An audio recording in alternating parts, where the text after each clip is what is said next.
지난 2015년부터 매주 수요 예배 때마다 요한계시록 1장부터 22장까지의 말씀을 88회에 걸쳐서 말씀 전해드렸던 적이 있습니다. 코비드-19 이 어려운 상황을 겪으면서 많은 생각도 있었고, 또 저 개인뿐만 아니라 모든 우리 교회 성도님들, 그 외에 참 전 세계 사람들이 참 힘든 그런 상황 가운데 특별한 것은 교회에서 예배를 제대로 드리지 못하는 그런 힘든 상황 속에서 믿음 생활을 이어가기가 쉽지도 않고, 또 교회의 모든 사역의 기능들이 마비되어지고, 그래서 예배만 유지하는 지금 이런 상황 가운데 있는데, 머지않아 하나님께서 종식시켜 주셔서 이제 대면 예배가 아름답게 또 활짝 열리는 그런 역사가 있게 될 것을 믿으면서 이번 주부터 시작해서 당분간 주일 낮 예배 때 요한계시록 전체를 22장을 다 하는 게 아니고 7교회에 대한, 그러니까 교회의 회복을 위한 7교회에 대한 말씀과 또 영적 재무장을 위해서 계시록 6장에서 22장까지 7개의 특별한 주제를 선정해서만 말씀을 전하고자 합니다. 그래서 여러분들이 계속해서 한 2개월 이상 요한계시록을 한 2-3번 이렇게 통독도 하고 또 묵상도 하시면 훨씬 도움이 될 것입니다. 성령께서 깨우쳐 주셔서 교회의 아름다운 모습을 회복하고 또 영적 재무장을 통해서 하나님께서 교회에 부여하신 복음의 사명을 잘 감당하게 되는 그런 기회가 되기를 기원합니다. 오늘의 말씀 계시록 2장 1절에서 7절까지는 우리가 한 3번에 걸쳐서 말씀을 전하도록 하겠습니다.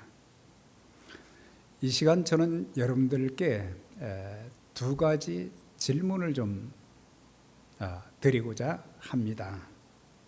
우리가 짧은 인생을 살면서 또 코비드-19으로 해서 겪는 크고 작은 정신적인, 육체적인, 또 물질적인 여러 가지 면에서 어려운 상황 가운데서도 진지하게 우리가 답변해야 될 2가지 질문이 있는데, 첫째는 이건 만약입니다. 만약 오늘 내가 세상을 떠난다 할지라도 내 영혼이 주님 계신 천국에 가실 확신이 분명히 있으신지요?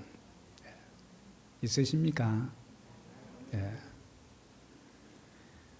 2번째 질문은 만약 오늘 내가 하나님 앞에 섰다고 할 때에 하나님께서 내가 무엇 때문에 너를 나의 천국에 들어오게 해야 되느냐, 그렇게 물으신다면 여러분들은 뭐라고 답변을 하시겠습니까? 뭐 여러 가지 답이 있을 수도 있지요. 그렇지만 하나님, 제가 세상에 사는 동안 열심히 교회 다녔습니다. 또 제가 착한 일 많이 했습니다. 그보다도 우리 주님께서 듣고 싶어 하시는 말씀, 그것은 저는 이렇게 대답할 것입니다. 주님께서 저의 죄를 대신해서 십자가에서 물과 피를 흘려 다 죽으심으로 죄사함을 받게 되었고, 또한 주님께서 장사된 지 사흘 만에 다시 살아나심으로 내가 영생을 얻은 그 믿음을 가지고 있기 때문에 저는 천국에 들어갈 수 있습니다. 아마 주님께서 우리의 그 어떤 것보다도 예수 그리스도를 믿는 믿음을 보시고, 내가 생각하는 믿음이 아니라 성경적인 그리스도를 진실되게 믿는 그 믿음이야말로 주님의 인정과 더불어 천국에서 영생 복락을 누리며 살 수 있는 그런 특권과 복을 누리게 될 것입니다. 예수를 믿는 믿음만이 죄사함을 받게 되고 영생을 얻게 되는 비결입니다. 믿음이 생명이고 믿음이 우리 인생의 최고의 보배요 축복인 것입니다.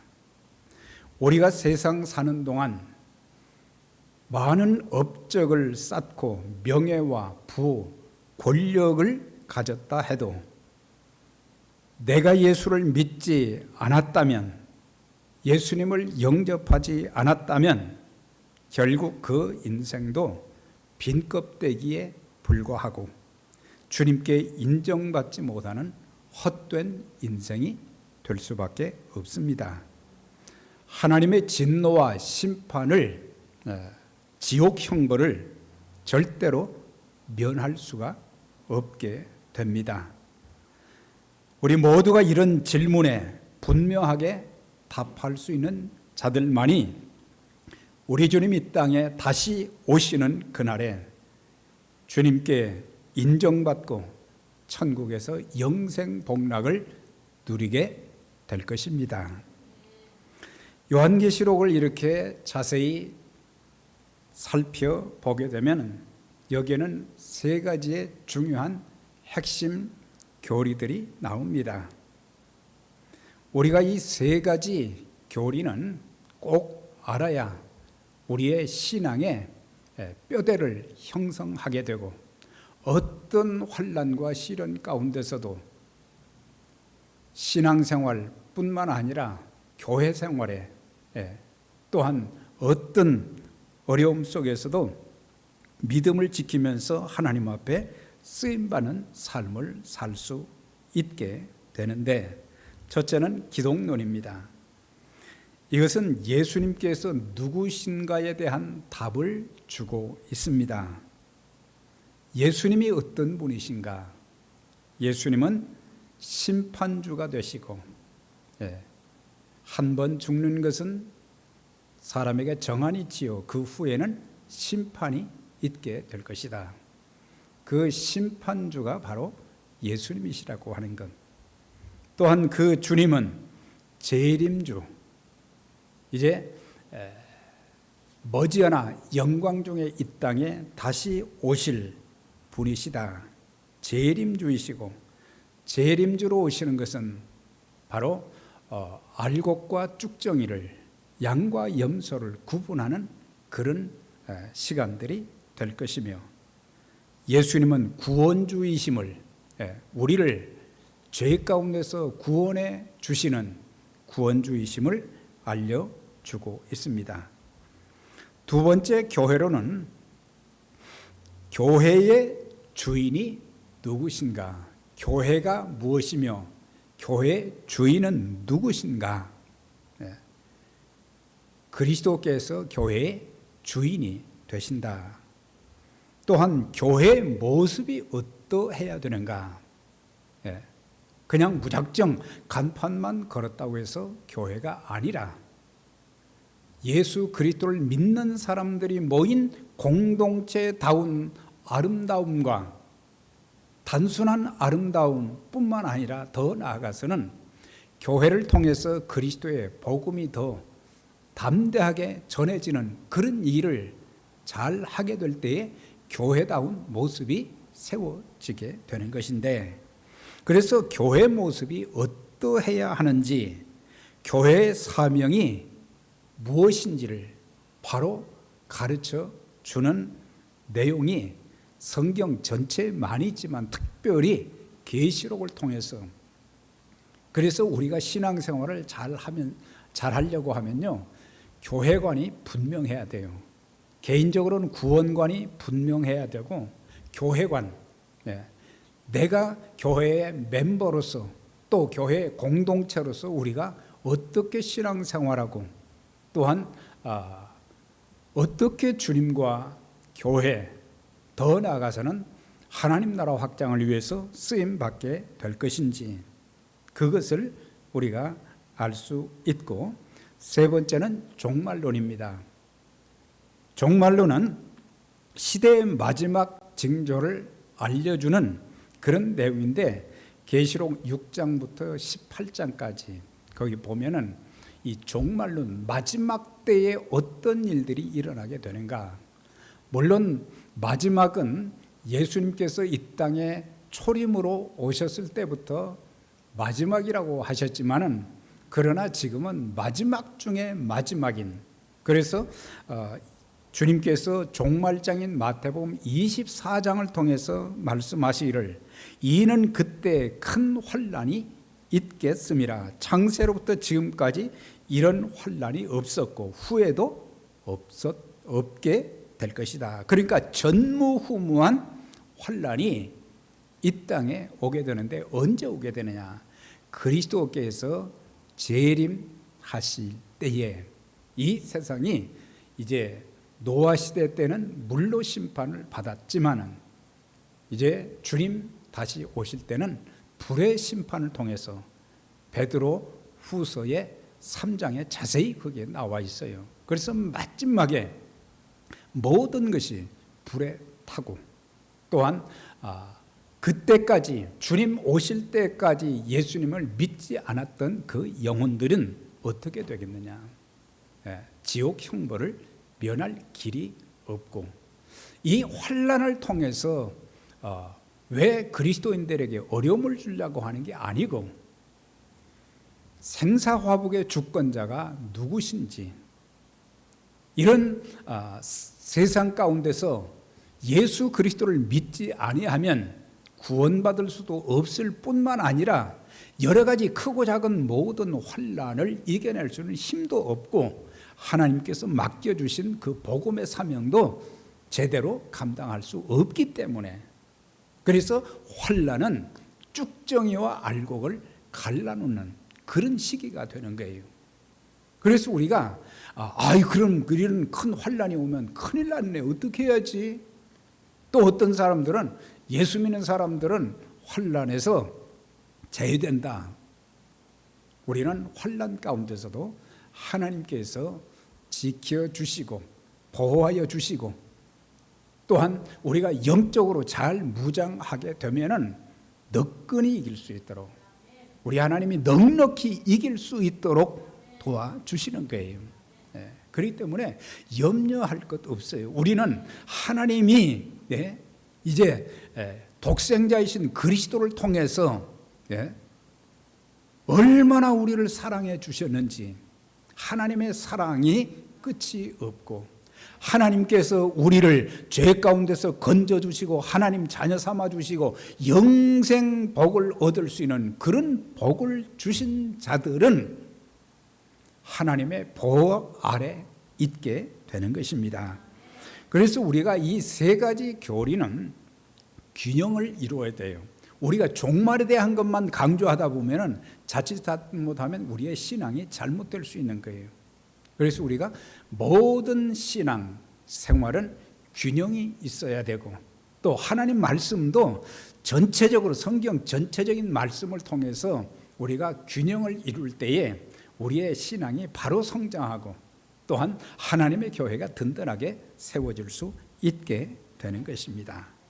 계시록 1장 1절에 보면 사도 요한의 계시라 그렇게 하지 않고 예수 그리스도의 계시라 그렇게 적혀 있어요.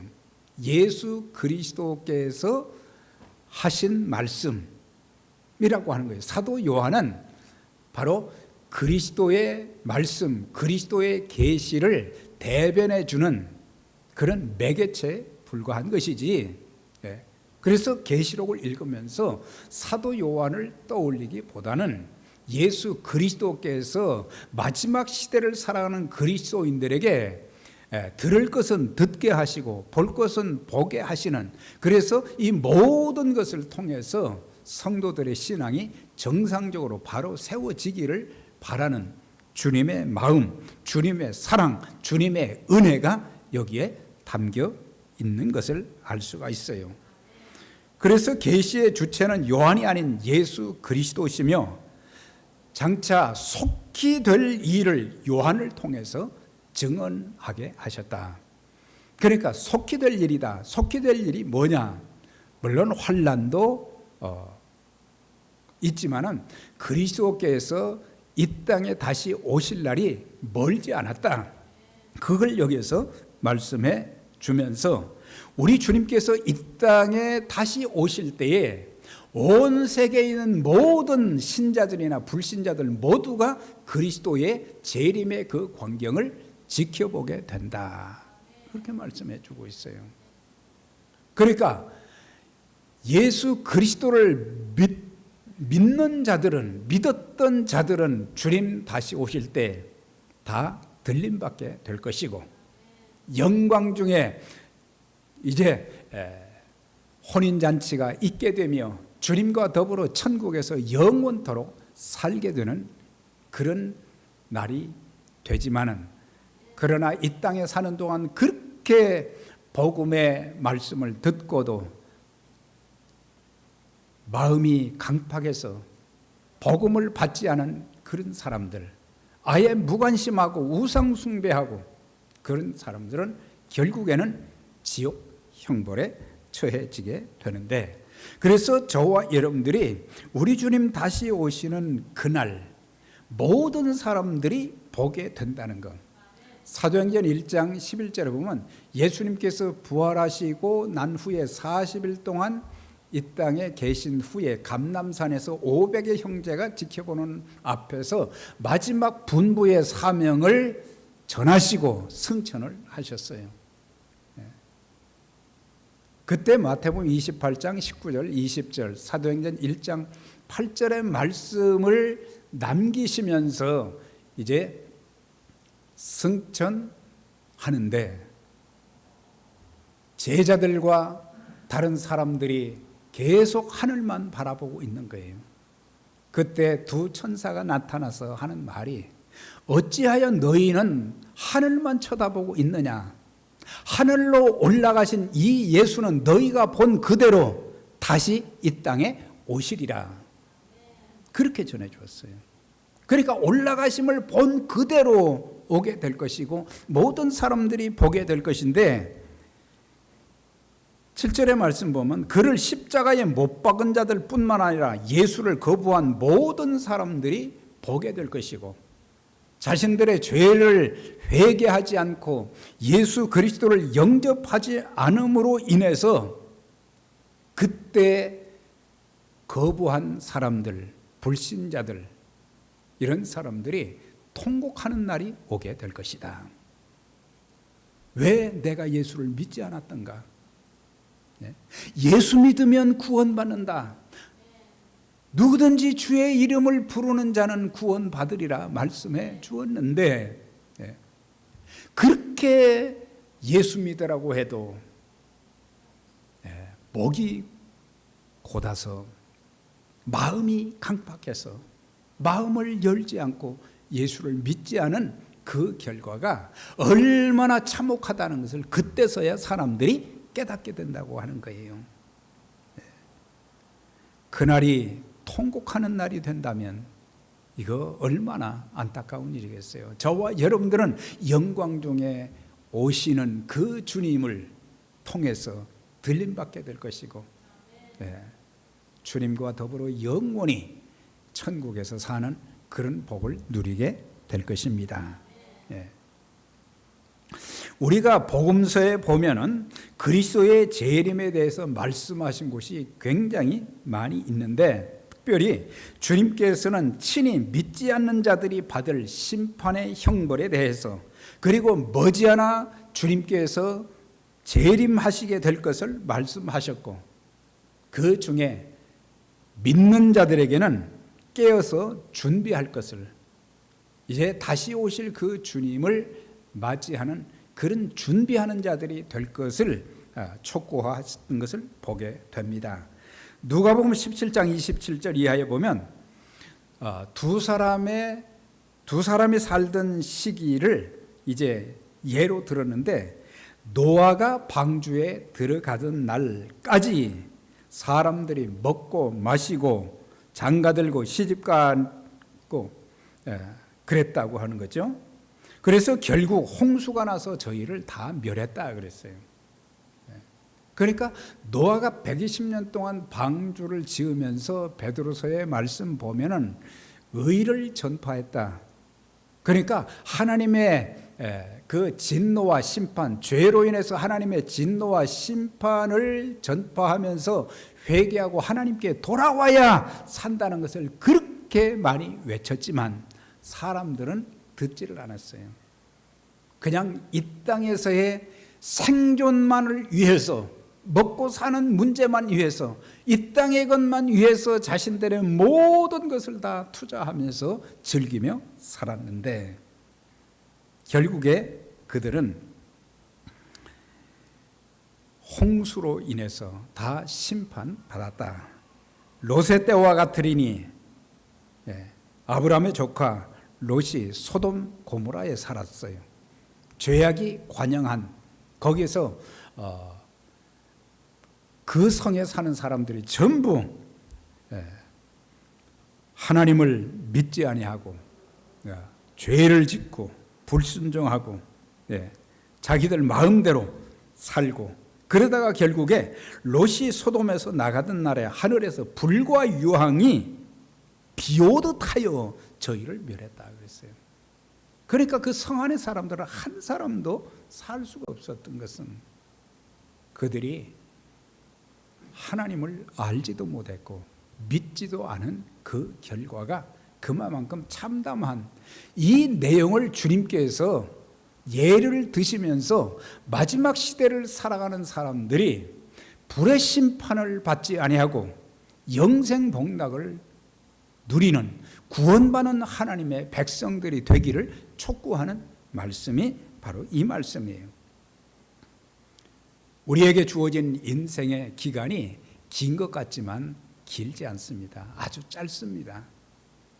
우리는 그 많은 짧은 시간들을 낭비하지 말고, 되는 대로 살지 말고, 살아있기 때문에 사는 것이 아니라 내가 왜 살아야 되는 그 이유를 바로 알고 하나님의 자녀답게, 하나님의 종들답게 우리가 살아야 그날 우리는 비극의 날이 아닌 영광의 날이 될 것입니다. 마태복음 24장에도 그러므로 깨어있으라, 어느 날에 주가 임할는지 너희가 알지 못함이라. 이러므로 너희도 예비하고 있으라. 생각지 않은 때에 인자가 오리라. 예수님이 생각지 않은 때에 오리라. 그렇기 때문에 언제 어느 날, 그러니까 몇 월, 몇 년, 몇 월, 며칠에 오신다는 그런 내용은 주님이 절대 말씀하지 않았어요. 다만 그 날이 점점 가까움을 통해서 이제는 깨어 있어야 된다. 우리 신앙이 자다가 깰 때가 되었다는 사실을 알고 기도에 깨어 있어야 되고, 말씀에 깨어 있어야 되고, 그리고 하나님이 주신 그 사명을 감당하는 일에 우리가 다른 데 관심을 빼앗기지 않고 하나님께서 원하시는, 하나님께서 나를 통해서 이루시기 원하시는 그런 일에 관심을 두고, 내 힘이 부족하면 성령님께 도움을 구하고, 또 그러면 하나님께서 사람들을 붙여주셔서 그 모든 일을 감당할 수 있게 하시기 때문에 내 것으로만 주의 일을 하려고 하지 말고 하나님은 때마다 일마다 필요한 대로 공급하여 주셔서 주의 일에 쓰임받게 하시는 거예요. 저와 여러분들이 건강한 몸도 가지고 있고 우리에게 주신 재능과 은사도 있고 때로는 어렵지만 물질도 있고, 그래서 우리는 이제 천국에 대한 분명한 믿음의 확신을 가지고 이 땅에서 귀한 사명을 감당하시다가 재림하시는 주님을 영광 중에 맞이하는 저와 여러분들이 되시기를 주의 이름으로 축원합니다. 우리가 계시록 2장과 3장을 보면은 환난 시대, 그러니까 계시록 6장에서 18장까지가 전개되기 전에 주님께서는 사도 요한을 통해서 7교회에 대해서 먼저 말씀하셨어요. 환난이 오기 전에 먼저 말씀하셨어요. 왜 주님이 교회에 대해서 앞부분에 이렇게 말씀을 하셨을까? 그것은 교회가 주님의 손과 발이 되어 주님께서 기대하시는 일들을 이루어 드리기 위해서는 먼저 교회가 교회 되어야 한다. 교회가 교회 되어야 한다는 것입니다. 이 시대의 유일한 희망은 주님과 교회입니다. 그래서 이 마지막 시대 때 주님께서 기대하시고 소망을 두는 것이 어디냐? 교회라고 하는 거예요. 그래서 우리는 교회 생활을 아무렇게나 하면 안 되는 거예요. 나만 구원받고 나만 복받기 위해서 교회 생활을 하는 것이 아니고, 그것은 우리가 주님 앞에, 주님 말씀 앞에 바로 서고 참 믿음을 가지고 헌신하면 하나님은 다른 모든 것은 부수적으로 우리에게 복을 주십니다. 중요한 것을 붙잡으라고 하는 거예요. 참 믿음을 가지고. 그래서 성도가 성도되고 교회가 교회된 사람들이 모인 모임이기 때문에 여러 가지 완전하지 못한 부분 많지요. 때로는 교회가 실수도 많이 하고 또 때로는 손가락질을 받을 때도 있고 그러지만은 우리는 끊임없이 성도의 참 모습을 회복하고 교회의 참 모습을 회복하고 그러면서 우리 주님이 머리로 계신, 우리 주님이 몸으로 계신 이 교회를 통해서 우리가 어떤 모습으로 변화되고 또 주님 닮은 사람으로 우리가 사명을 감당하며 살아야 될지. 그래서 계시록 2장과 3장을 통해서는 교회가 든든하게 말씀 위에 굳건하게 서야 환난도 이길 수 있고 또한 주님께서 부여하신 복음의 사명도 잘 감당할 수 있다고 하는 것을 가르쳐 주는 거예요. 교회는 생명체예요. 그래서 교회가 살아있어야 돼요. 교회가 살아있으면 기도하는 사람들이 늘어나게 돼요. 교회가 살아있으면 말씀대로 살려고 몸부림칩니다. 그냥 내 인간적인 지식과 수단과 방법과 경험과 내 고집으로 교회를 이제 섬기는 것이 아니라 하나님의 말씀대로, 그래서 말씀대로 살려고 몸부림치고 그리고 늘 성령 충만해서 하나님이 원하시는 그 일에 내가 기쁜 마음으로 쓰임받으며 한 영혼을 소중하게 여기고 내가 할 수 있는 작은 것이지만은 그것을 통해서 사람들의 마음이 교회는 이런 곳이구나, 하나님의 사람들이 모인 곳은 이런 곳이구나, 이렇게 하면서 감동을 받게 되고 또 나아가서도 저 교회는 참 아름다운 교회야, 그 교회 성도들은 참 신실한 믿음을 가지고 하나님이 부여하신 그 귀한 일에 쓰임받고자 몸부림치는, 지금은 잘하는 건 아니지만은 그렇게 몸부림치는 그런 교회다라는 그런 소식이 또 소문이 전해지게 되면 하나님이 기뻐하시는 일 아니겠어요? 더 많은 영혼들을 구원할 수 있는 기회를 주님께서 우리에게 주실 것입니다. 그래서 교회는 생명체로 살아있어야 되고 성장해야 되고 열매가 많이 맺혀져야 돼요. 복음의 열매가 많이 맺혀지고 사랑의 열매가 많이 맺혀지고 그래서 성령의 9가지 열매들이 교회 안에 주렁주렁 맺혀지는 그런 모습이 참 교회의 모습이다. 그래서 지상에서 우리 주님께서는 교회에게 유일한 기대를 가지고 계세요. 어떤 정치인에게 기대를 두는 게 아니에요. 어떤 국가에게 기대를 갖는 것이 아니라 그리스도의 피로 값주고 사신 이 세상의 모든 교회들에게 기대를 가지시면서 그 교회들이 세상의 많은 지옥 갈 영혼들을 구원하는 일에 아름답게 쓰임받기를 바라시고 주님께서 하셨던 그 사역을 성령님을 통해서 이제 이 교회가 그 일을 끊임없이 감당해 나가기를 원하시는 것이 주님의 소원이요 또 주님의 기대인 것입니다. 우리가 그렇게 하지 못하면 제가 에베소 교회에 대한 말씀을 많이 읽고 묵상을 하면서 두려운 말씀이 있었어요. 그건 뭐냐? 내 촛대를 옮긴다 그랬어요. 내가 와서 내 촛대는 교회를 말하잖아요. 7금촛대, 7별은 7교회의 목회자. 여기서 촛대를 옮긴다는 것은 이건 아주 무서운 말씀이에요.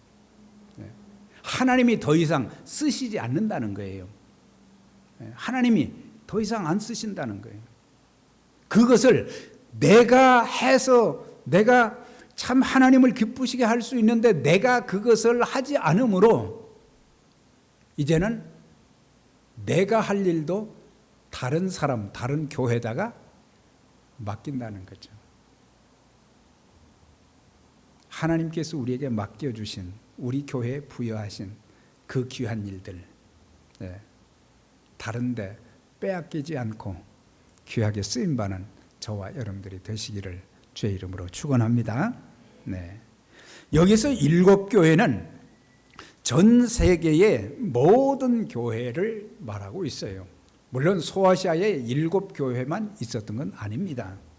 그렇기 때문에 지구상에 존재하는 모든 교회들 그때로부터 시작해서 사도 요한이 사역할 때부터 시작해서 지금까지 수많은 교회들이 세 부류로 나뉘게 되는데 특별히 7교회에게 편지하라는 것은 7교회가 이 주님이 하신 말씀 주님께서 보여주셨던 그런 것들을 그들에게 가서 증언하고 편지를 회람 돌려가며 읽도록 해서 참 믿음을 가지고 교회의 사명을 충실히 감당할 수 있도록 그렇게 하라고 한 말씀인데 여기 보면은 세 부류로 나누는데 사대교회와 라오디게아 교회는 책망만 받았다 그랬어요. 책망만, 칭찬받을 것이 하나도 없었어요. 에베소 교회, 버가모 교회, 두아디라 교회는 칭찬받을 것도 있었지만 책망받을 것도 있었다. 그리고 서머나 교회와 빌라델비아 교회는 책망이 없어요. 칭찬만 있어요. 칭찬만. 여러분들, 이것은 교회에게 하신 말씀이기도 하지만 우리가 세상에 나가면 밖에 나가면 우리 한 사람이 교회예요. 그렇기 때문에 우리 한 사람의 성도가 주님께서 보실 때 어떤 사람들은 칭찬할래야 칭찬할 것이 아무것도 없는 책망만 하는 책망만 받는 그런 사람들이 된다면 이거 참 안타까운 일이죠. 그런데 칭찬도 있지만 책망도 받는 그런 사람들도 있고 책망이 전혀 없는 칭찬만 있는 성도들. 우리가 완전할 수는 없지만 우리는 책망받는 자들이 아니라 칭찬받는 믿음의 사람들이 되기를 기도해야 되고, 또한 최선을 다해서 몸부림치면서 하나님께 인정받는, 칭찬받는, 상급받는 믿음의 가정들이 되시기를 바랍니다. 이제 계시록 2장 7절부터 시작해서 7교회에 대한 말씀을 하시면서 맨 마지막에마다 동일한 말씀을 하신 게 있어요. 귀 있는 자는 성령이 교회들에게 하시는 말씀을 들을지어다 그랬어요. 여러분들, 귀 없는 분들이 어디에 있어요? 다 귀는 있어요. 그러나 어떤 사람들은 들을 수 있는 귀를 가졌고 어떤 사람들은 들을 수 없는 귀를 가진 사람들도 있어요. 그러니까 세상 소리는 잘 듣지만 하나님의 음성을 듣지 못하는 사람들 많고, 오늘 우리는 성령의 음성을 들을 줄 알아야 된다. 주님께서 나에게 칭찬하시는지 책망하시는지, 또 주님께서 나에게 무엇을 지금 기대하시고 말씀하시는지, 나에게 부여하신 사명이 무엇인지 그것을 깨닫고, 그래서 주님의 말씀을 듣고 깨달아서 내가 순종한다면 하나님이 영광을 받으시고 우리를 통해서 하나님이 기뻐하시는 귀한 일들을 많이 이루어 가실 것입니다. 저와 여러분, 책망받는 자들 되지 마시고 칭찬받는 자들 되시어서 일평생 하나님의 은혜가 넘치고, 또한 하나님이 기뻐하시는 복음의 사명에 귀하게 쓰임받는 우리 모두 또 에베네셀 교회가 될 수 있기를 주의 이름으로 축원합니다. 하나님 아버지, 감사합니다.